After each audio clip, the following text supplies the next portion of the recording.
Semakin dibenci, belusukan justru semakin trendy dan merobek hati pengemis Anggara. Babak pertama masih berjalan, lumayan seru, tapi sebentar lagi kelihatannya akan segera selesai dengan kemenangan telak Risma dan orang-orang waras yang ada di Indonesia.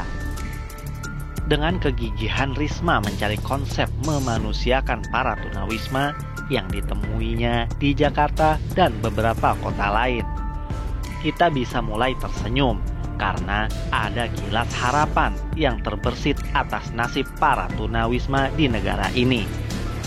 Kita mulai bisa berharap mereka akan selayaknya rakyat pada umumnya, bisa merasakan hak dan kewajibannya secara proporsional. Kita sudah bisa membayangkan bahwa ke depan akan ada satu kejelasan bagaimana negara akan hadir menanggulangi masalah tunawisma yang ada. Yang ternyata solusinya tidak cukup hanya dengan mengadakan razia-razia, membaca data, menyusun dokumen, dan melibatkan tim survei dari balik meja kerja. Ia memang harus diupayakan langsung ke lapangan, terjun sendiri ke masyarakat, sehingga poin penyelesaiannya benar-benar sinkron, langsung menyentuh akar permasalahannya. Cukup lama negara ini membuang-buang waktu hanya untuk berteori, merumuskan masalah ini itu, mencoba usaha ini itu, padahal hasilnya tetap saja tunawisma masih menjamur di mana-mana. Tunawisma menjadi pemandangan yang sudah biasa, walau sebagian pemimpin daerah berusaha menutup-nutupinya, tapi tetap saja akan terkuak dengan sendirinya. Karena mereka itu, para tunawisma itu, pasti akan ke jalanan. Ya mau kemana lagi, uang rumah mereka tidak punya.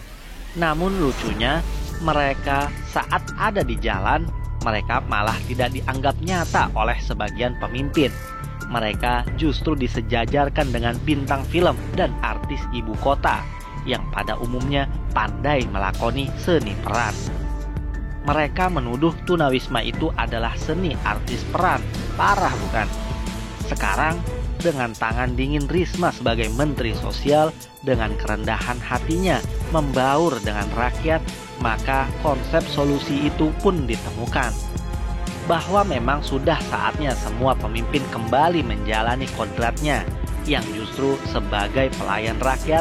Pemimpin adalah pelayan, sesuai konsep piramida terbalik, yang sadar bahwa keberadaan para tunawisma itu memang nyata adanya, dan pemimpin hadir untuk membantu mereka. Bukanlah baik pemimpin yang selama ini kita lihat malah menjadi raja bagi rakyatnya, harus dilayani oleh rakyatnya, tidak bisa ditemui oleh rakyatnya kalau bukan atas keinginan pemimpinnya. Karena balai kota sudah tidak terbuka untuk mereka. Mereka menjadi sulit berkeluh kesah kepada pemimpinnya. Setiap ingin berkeluh kesah, maka mereka akan dihadapkan dengan birokrasi dan prosedur yang panjang dan menggagalkan. Sampai akhirnya mereka akan takut mencoba. Kalaupun akhirnya mereka dapat bertemu dengan sang pemimpin, tidak lain hanya sebagai objek politis saja. Akhirnya rakyat hanya terdiam kecewa di pinggiran ibu kota, karena pemimpinnya sudah tidak bisa bersama mereka. Seperti sewaktu masa kampanye dulu, sang pemimpin lebih suka mempercantik pusat kota yang memang sudah cantik, dibandingkan memikirkan hidup para tunawisma yang selama ini terlupakan. Sekarang mulai kelihatan, babak kedua pun akan segera diselenggarakan. Siapa lagi kalau bukan oleh Risma juga. Setelah tunawisma, bisa jadi Risma akan mengulik problematika pengemis di Indonesia, utamanya di kota-kota besar. Apalagi seperti Jakarta, hampir setiap sudut kita bisa temui fenomena pengemis ini, yang tidak hanya hadir sebagai pengemis pada umumnya. Kadang mereka menyaru sebagai pengamen, penyandang disabilitas, atau bahkan preman. Tapi intinya mereka mengharapkan uang sekeping dua dengan manfaatkan keadaan kota yang tidak kondusif. Dan yakinlah, Pada babak ini pun, para pembenci pemimpin yang suka belusukan tidak akan diam, tetap akan menyerang dan mungkin akan semakin ganas serangannya. Kalau sebelumnya sampai memfitnah, memaksa orang lain mengaku sebagai pemeran settingan, mungkin kali ini akan lebih sadis dari itu. Bisa jadi mereka akan mulai memainkan isu agama dan gender, seperti yang sudah mereka lakukan sebelumnya. Kita lihat saja apa yang akan mereka lakukan kembali bila Risma sudah kembali melayani rakyatnya. Kemarahan seperti apa yang akan mereka pertontonkan lagi?